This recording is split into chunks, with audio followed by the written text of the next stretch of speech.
What's up, fam? Welcome back to another episode of Extol We. And this week, Daniel is my extra and I am the ordinary. It's been so beautiful getting to hang out with my friend, impart the grace of my life to him and him to me so that we both can know our Father more and its connection to prophetic declarations established 3.5 years ago in the past. This week's video that went live is Sword of Goliath, linked to the video at 3.5 years ago in the past. Long, hard look. And in Sword of Goliath, the main principle is that darkness is not creative, only imaginative. And so every lie of darkness is established in the truth of God over our lives, twisted into a weapon of deception.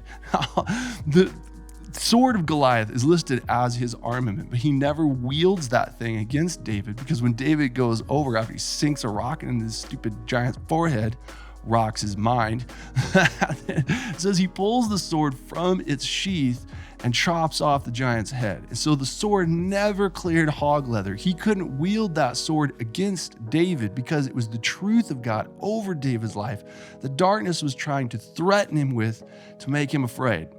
It's so beautiful then. After David beheads Goliath, the sword goes before the Lord in the tent of meeting. And as David then runs from Saul, goes to the priest and says, "Do you have any weapons?" Priest says, "Yes, here's the sword of Goliath." And David says, "Give it to me, for there is none like it." And then goes out and makes war against the enemies of God with the very thing that Goliath brought to try to scare God's people and hold David back from his destiny. Now, the beautiful thing, how Daniel has worked that truth into my life, is I had this huge lie in my life that I don't dance. So beautiful then that my friend Daniel confronted that giant of a lie in my life and set me free to give me this powerful weapon in my life of movement in my body that's become one of my greatest weapons against darkness in my life at this time. That there was this stronghold, this lie that was threatening me that says, "You don't dance. This is too scary. Don't do that." But as I reclaimed that in my life, now it's become this powerful weapon to fight off the lies of darkness, the fear, the uncomfortableness, and that I can do warfare against darkness and its lies in my life. Now, as I received that grace from my friend Daniel, now that grace settled into my life then, and it wound up birthing an expression of slam poetry that popped out of me into a text to him that I did not send. It would have been the size of a very long email, but my thumbs were dancing on the keyboard of my phone. And this beautiful expression of dance in descriptive word form popped out of me that I then set to music. And Daniel and I have been hanging out together, and I took it and gifted it to him as an expression of his fruitfulness being born in my life and multiplied. It was so beautiful then to see how bringing that to him, I started confronting things of vulnerability in me to share my heart raw, real, authentically with my friend, to give him this expression of joy that had been birthed in my life through the grace that he had given to me. And as I played it for him, that then it wound up confronting things in his life and setting him more free to know our Father more. Friends, it's been so beautiful to see the Father's glory being revealed before us in his goodness, moving back and forth in front of our eyes. As Moses asked God to reveal his glory to Moses, it says that God placed Moses in the cleft of a rock. And then it says that he caused all of his goodness to pass in front of Moses. God didn't ignore Moses' request.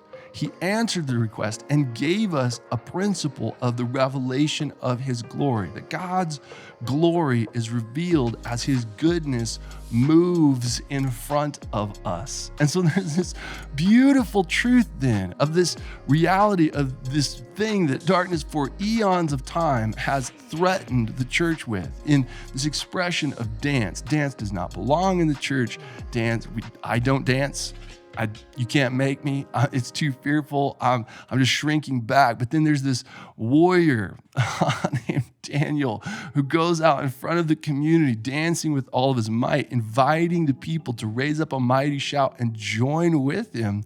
And that then it has imparted this beautiful weapon into my hands to make war against the enemy. But that now, as I'm moving, as Daniel is moving, that is this process of we disciple us as God causes all of his goodness to move back and forth in front of his people, to be able to see his glory at work and to set them more free. The beautiful thing then as well is then that on Sunday, December 3rd, at just past 10 a.m., MST, this last Sunday, our faith family at C3, the place where I attend, we were winding down service. And by winding down service, I mean actually twisting it up. Pastor Aaron spoke, and it was so beautiful. At the end of service, he said, if God's moving on your heart, come forward to be in his presence right here at the front of the stage. God can meet you in your row where you're at. But if there's leading on your heart to come forward, come forward. I missed the timing on that. He said, come forward. I blasted up out of my seat, went forward and stood up there for a good 3 to 4 minutes while he wound down the rest of his sermon and then called the band on up. Doesn't matter. I was so hungry. I was like, that's me. I want to go. I want to move. I want to groove. I want to sing. I want to be in his presence. As we began to then sing, it was so beautiful that one of our ladies in our church who's powerfully anointed in worship, Megan, was leading the team, and they began to sing this song by Stephanie Gretzinger. It said, and the chorus says, give the Lamb the reward of his suffering. With the elders and saints, give your crown. With the angels and creatures, cry, holy, give your life, every breath to him now. That family was so beautiful that as we began to sing that bridge, that it says, with the elders and saints, give your crown. With the angels and creatures, cry, holy, give him your life, your breath to him now.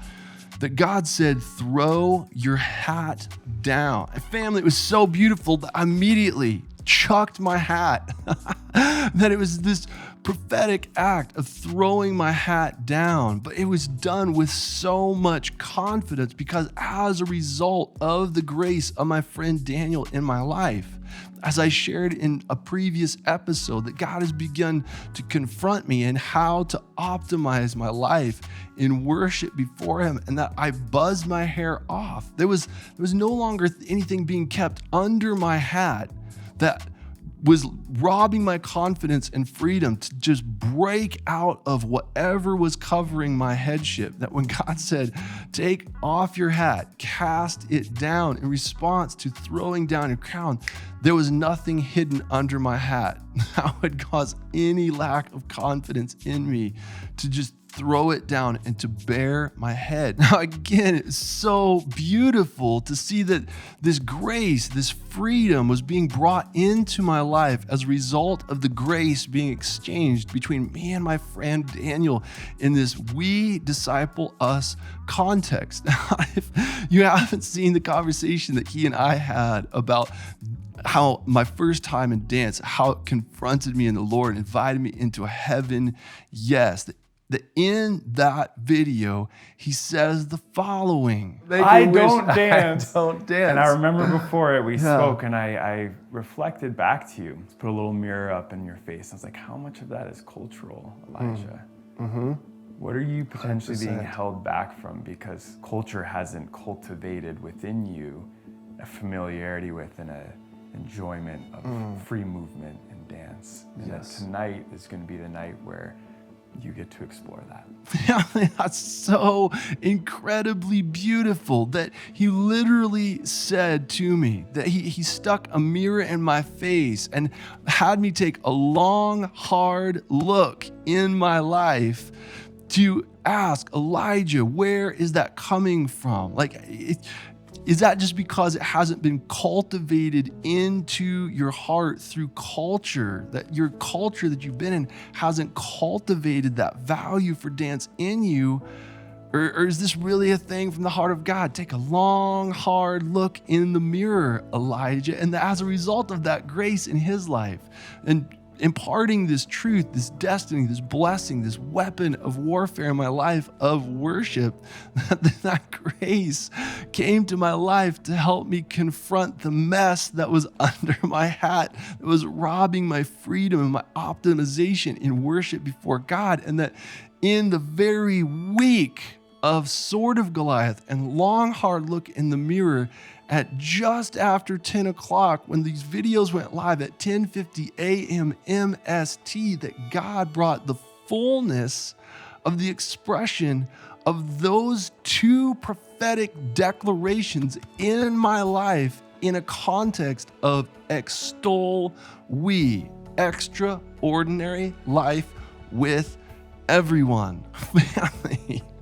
my encouragement to you is that whatever it is that God is calling you to do, regardless of how darkness is coming against you, regardless of what they're threatening you with, regardless of what weapons they say that they have to destroy you, that greater is He who is within us than he who is in the world. And the battle does not belong to the sword, it belongs to the Lord. And that as bold declaration is made, that darkness, I will come out to you with the power of the Lord that is within me. I don't need weapons in my hand. I will strike you down with whatever God puts in it.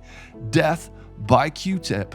Now we take back the things that God has released for our blessing and for our empowerment and for our effectiveness in warfare, that as we take those things back and that we fight for one another in the Spirit to set one another free, that God will accomplish His good work in you that He set aside for you to do before the foundations of the world were made. So God is putting on display a wonder of His goodness in and through the works of my life. And that as I have arisen to shine, to let my good works shine before you so that you can see them in a living technicolor, and you can then glorify my Father in heaven, that you could believe in Him, that it could be refreshing to the work of God, which is to believe in the one that He sent and to lift up holy hands surrendered before Him to receive the fullness of your inheritance in His grace. Family, if you subscribe to what we are doing, then hit the button, hit it, and then get it. Hit the bell as well so you get notified with the new content. And if you love this video, come on. If you love this video, you didn't just like it, hit the thumbs down button. Pray blessing on our lives together. I love you guys lots, and I will see you in the next video.